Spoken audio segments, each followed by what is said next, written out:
Good evening and welcome back. Tonight, as I promised a little while ago, is that I would unbox this Scalextric set that my son got. I think he got it for about £20. And as I showed you on the little snippet, that this is actually made by Minimodels Limited, Havant in Hampshire, which is where Scalextric started its life. So I've had a quick peek, but I haven't tried nothing inside it. I've just opened the box just to have a look, see if there are things in it, but there are. So anyway, this is it. It's a very iconic picture on the front of the box. I love just the picture of the box, to be honest. I'd like to just frame that, put that on the wall. So it'd be worth 20 quid just for that picture to go on the wall where I do all my modelling.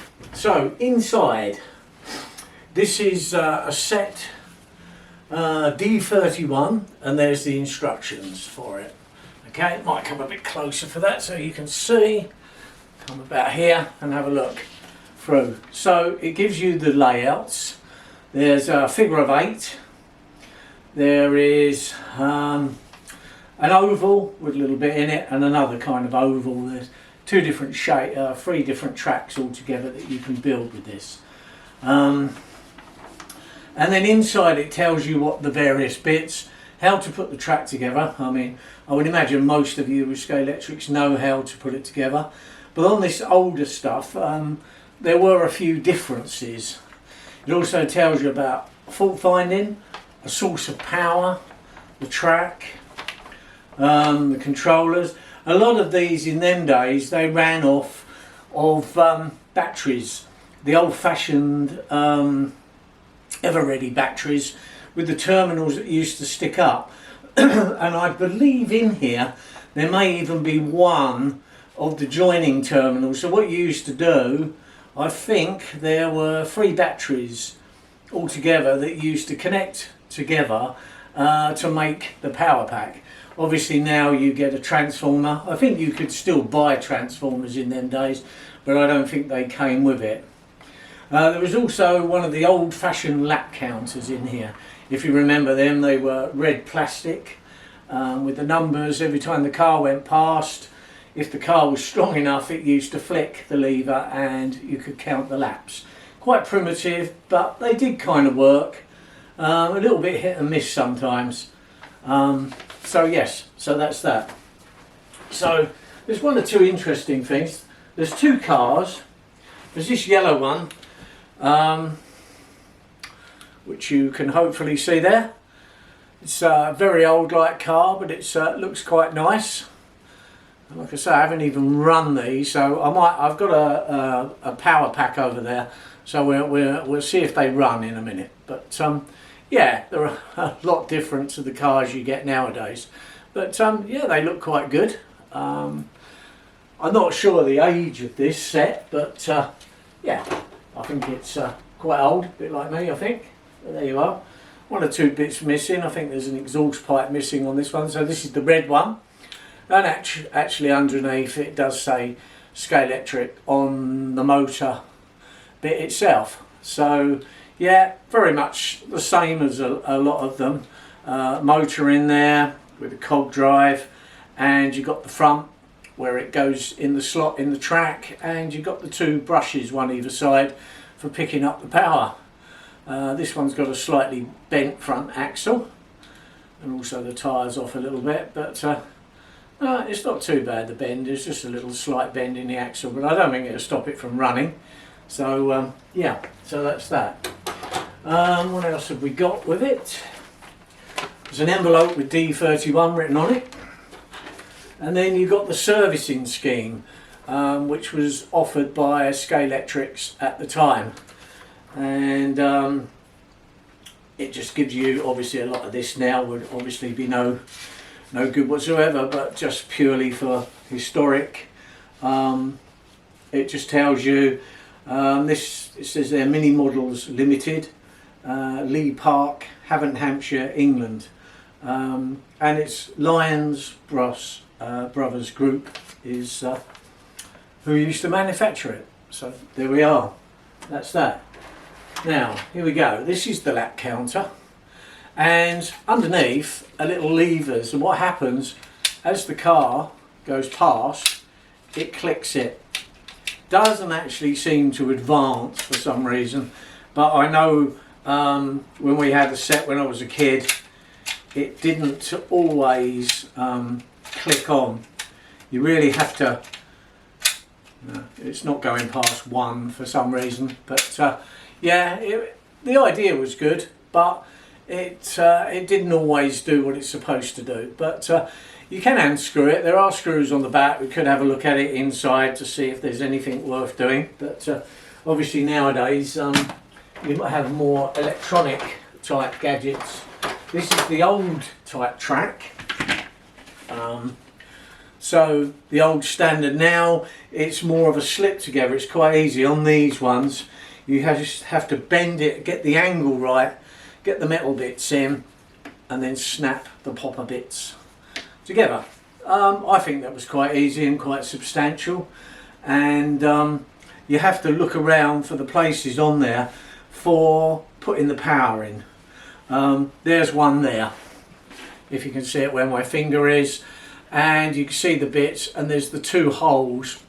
So what that is, on the controller itself, you have this, which is on this one is green, with the 2 brass bits that stick up, and of course they just slip into the corresponding holes in there, and you just press them in, and that then connects the power. So this red one would operate this side of the track, and then these, the other 2 wires that are on there, then go off to the power pack, whether it's in them days would be battery, more nowadays it would be electric. So that's how you connect the tracks together. 1 or 2 other little different things. There's something in here that I've never seen before, which I think is extremely good. Is this piece of track. I don't know if anyone's ever seen one like that, but I think that clips in there, because obviously when you're going around at high speed on when you're going around at high speed on the inside, obviously your wheels are flying around all over the place and things, you've got an extra piece of track. So I think that's what that is. I've never actually seen one of them before, but yeah, that looks quite a good bit. It's made by Scalextric. Underneath it's got W829. So whether that relates to anything, part number or whatever, I've got no idea. But yes, so I assume that's where that fits on there. And I think it's a very handy thing. I'm going to take these bits out because I don't know what's underneath. Right, I have found one of these. I think it's the only one that's in there. Just look under there. Right, this is a little piece, kind of a tin plate piece, 2 holes in, and it's got plus and minus. And this is what you used to put on the top, the terminals of the batteries, to join them together to increase the power. So when you connected them together, you would then put the wires on the outside and it increased. So if they, say the battery packs were say 3 volt each, and you put them together, you would end up with 9 volts going across where you connected them together. So that's what that would do. There should be more of them, but obviously this is very old, and this is one original one that goes in there. You've got the bridge supports for when you make the figure of 8. And there is a slot cut in the top that then will go under the track to support it, like so. So it would go like that to hold the track up at the highest point for obviously the right height for the car to pass under on the figure of 8. So that's that bit. You've got 2 of those. Now these bits are quite novel. When you see these, I'll come a little bit closer actually so you can get a really good view of these. So you can see these. Now they will go in 3 different ways. So that's the highest. Then you've got I think that's the second highest and then the lowest. I'll have a look on the instructions. But what these are, what they do nowadays, you get a wedge shape, like a cheese wedge with steps on, and you clip them to raise the track different heights. But these are what they used in them days to raise the side of the track up when you're doing the figure of 8, or perhaps if you wanted to just put a banked corner in, they used these pieces. I've never seen these before, so but I was never really into Scalextrics when I was younger. My brother was. He had a set when he was quite young, and we used to play together, because you obviously always got one car that beat the other one. And of course, obviously in the early days when you had the inside track and the outside track, there was a difference with running on that as well, because obviously the inside track is not running the same distance as the outside, but sometimes it was harder to keep the car on the track on the inside, so because the curves were tighter. But yeah, but nowadays we have ways of making the track equal lengths and using your driving skills. I'm just going to look back in that book to see if I can show you what they do. Yes, I can actually. Right, there's a picture here at the bottom. That's it. And you can see how these green bits are placed round at 3 different angles to give you 3 different heights for banking the corners up. So that's how that's done. So while we're here, I might as well show you the main bits. It shows you clipping the track together, inserting the power supply in, and then the next one down is the old-fashioned fencing, which there is some in there. If none of you have seen that, I'll get a couple of bits out and I'll show you how that goes. It looked quite realistic. Nowadays you get the Armco type. Looks a little bit more modern, but yeah, no, it's pretty good actually. So let's have a look at the fencing.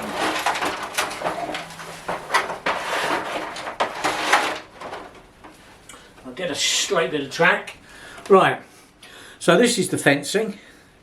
Looks like that. Similar type of thing as most stuff that goes with Scalextric. How it hooks on, quite simple. You just, he says, pop it under and over kind of thing. So one hook goes up under the track and the other bit goes on top of the track, like so. So that's how your fencing in them days was put together. So like I say, nowadays it's more like an Armco type barrier as you would have had. I mean, obviously in the early days of motor racing it was bales of straw, and I think on some of the early Scalextrics that's what you got. You got straw bales that you could build up, and the other thing was tyres. They used to use tyres as the barrier. So yeah, so I think Scalextric has kind of kept pace with the time. So the era that this was made, that's what the fencing was like. Right, so what I'm going to do now is put a bit of power in the cars, see if they do anything, and see if they work. So I don't need the hand controllers. I rigged up one of my railway transformers, because that's all I really have.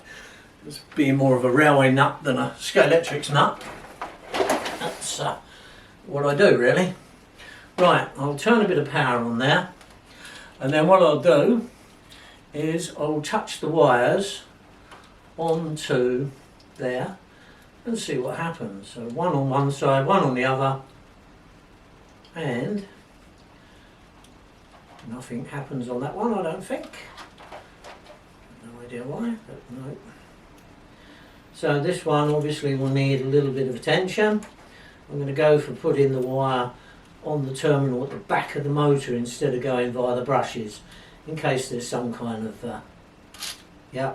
So obviously there's something wrong with the connection at the front, but after all this time it still goes, and quite powerful as well. So I reckon they're going to go quite good.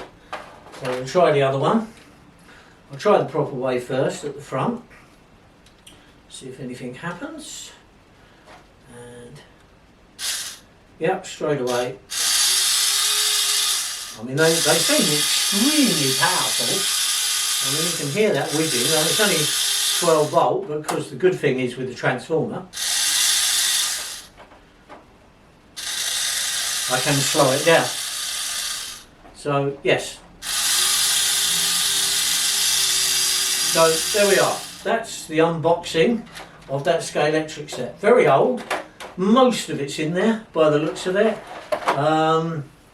No form of transformer, but I mean, that's not a hardship nowadays to get something to run it. When you want to do it battery, most people, you can just buy a cheap power pack to run it with. So there we are. Anyway, that's that for now. What I might do in the next few days is perhaps put a track together and give it a run round, and you can see it running round. Okay, thank you very much for now, and I'll see you in the next video. Thank you very much.